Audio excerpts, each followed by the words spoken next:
Kalau misalnya teman-teman mau mencari uang sebanyak mungkin, nggak perlu sekolah kok. Itu nggak perlu kuliah, nggak perlu sekolah, nggak perlu masuk jalur pendidikan.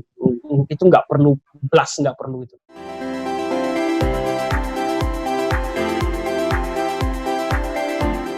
Terlepas daripada kondisi kenyataan sosial yang ketong alami di sekitaran Kepulauan K, baik itu di Maluku Tenggara maupun di Kota Tual, sekarang kita balik ke substansi daripada pendidikan ini agak sedikit konseptual ya. Jadi dari ketong orang tua dan lain-lain itu kan ketong cenderung berpikir, nanti Nana bisa tambahkan, ketong cenderung berpikir bahwa pendidikan itu jalan untuk hasilkan uang sebanyak mungkin. Memang beta sih pernah lakukan riset soal itu ya, tapi dari cerita-cerita teman-teman di K maupun teman-teman orang K yang kuliah di sini misalnya, itu kebanyakan seperti itu. Jadi habis kuliah lalu kerja di mana, hasilkan uang sebanyak mungkin, seperti itulah. Beta rasa ada yang keliru begitu dengan logika berpikir semacam itu. Karena begini, kalau misalnya teman-teman mau mencari uang sebanyak mungkin, nggak perlu sekolah kok. Itu nggak perlu kuliah, nggak perlu sekolah, nggak perlu masuk jalur pendidikan.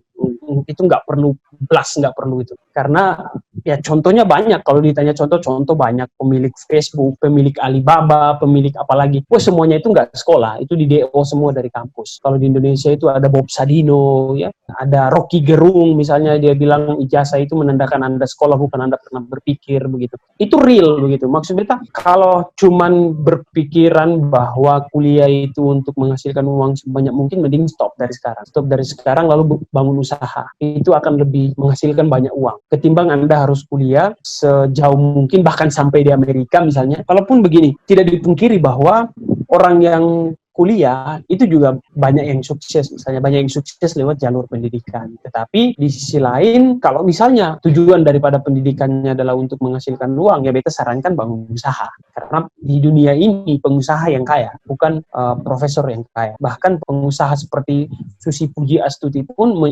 karyawannya itu S2, S3 dari luar negeri misalnya. Nah itu bukti konkret bahwa ketika katong masih menganggap bahwa pendidikan itu untuk mencari uang banyak begitu. Karena sejatinya pada saat zaman dulu, beta cerita sedikit bagaimana kemudian munculnya sekolah-sekolah formal, baik itu SD, SMP, SMA, lalu kemudian masuk ke perguruan tinggi. Nah ini kan dimulai pada zaman sebelum munculnya Rasulullah SAW kalau dalam Islam ya. Itu ada orang-orang hebat yang namanya itu sering disebut dalam diskusi-diskusi ilmiah apapun itu, kayak orang-orang seperti Plato, Aristoteles, Socrates. Nah ini kan yang kemudian menjadi cikal bakal terbentuknya sekolah-sekolah formal. Ketika pada saat itu Plato yang muridnya Socrates, kemudian Socrates itu dihukum oleh kerajaan Athena, lalu Plato itu menilai bahwa ternyata ada yang tidak benar di kerajaan Athena, walaupun Plato sebenarnya berdarah kerajaan Athena juga.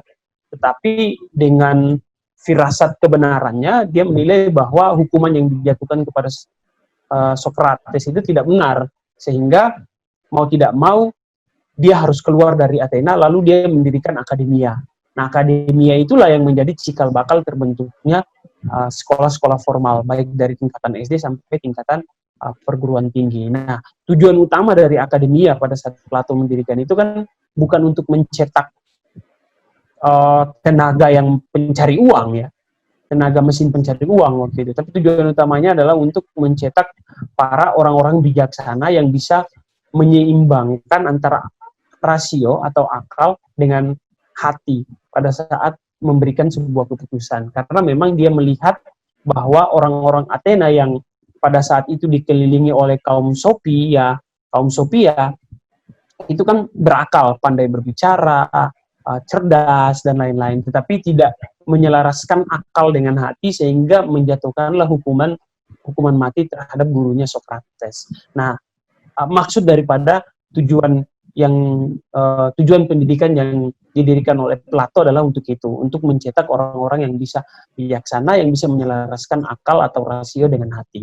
Nah, bergeser ke Indonesia itu kan ada yang namanya Ki Hajar Dewantara. Nah, Ki Hajar Dewantara itu kan kurang lebih juga mendidik hal-hal seperti yang disampaikan oleh Plato pada beberapa abad yang lalu. Dia mengatakan bahwa yang di belakang memberikan dorongan, yang di depan memberikan contoh, dan yang di tengah harus terus berjuang. Itu kan kira-kira ilmu atau nilai dasar secara filosofisnya itu mengajarkan tentang bagaimana kerjasama, bagaimana kebijaksanaan, Karena apa? Mereka membaca manusia itu sama seperti apa yang Aristoteles katakan, bahwa setiap manusia adalah makhluk politik yang cenderung untuk berjuang dan berusaha mempertahankan apa yang menjadi miliknya dan merebut apa yang menjadi keinginannya. Nah, itu sebabnya sehingga Thomas Hobbes misalnya dia bilang bahwa manusia adalah serigala yang satu bagi manusia yang lain, karena pada dasarnya manusia itu memiliki hasrat untuk menguasai apa yang menjadi keinginannya dan mempertahankan apa yang menjadi miliknya. Sementara yang dimiliki dia tadi itu terkadang orang lain ingin memiliki hasrat untuk memiliki apa yang dia miliki, sehingga persaingan terus terjadi. Nah, untuk mengatasi semua itu, mengatasi persoalan keributan yang dimunculkan atas dasar hasrat ingin memiliki dari seorang manusia tadi, maka dibentuklah akademia, maka dibentuklah yang namanya taman siswa oleh Ki Hajar Dewantara.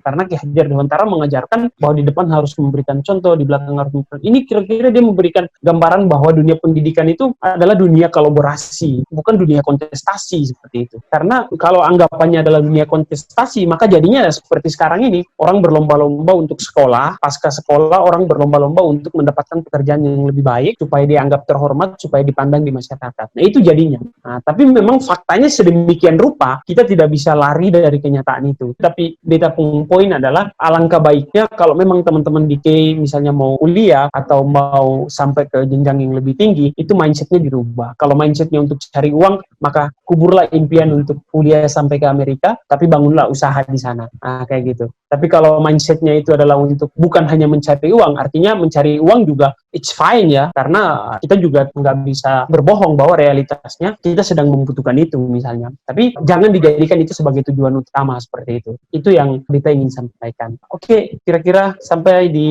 situ, nanti bisa ditambahkan oleh Ratna dan bisa teman-teman untuk diskusi lebih banyak. Kita yakin teman-teman punya pengalaman yang berbeda, punya cerita yang berbeda, bahkan punya hasil penelitian yang berbeda. Itu keren sekali.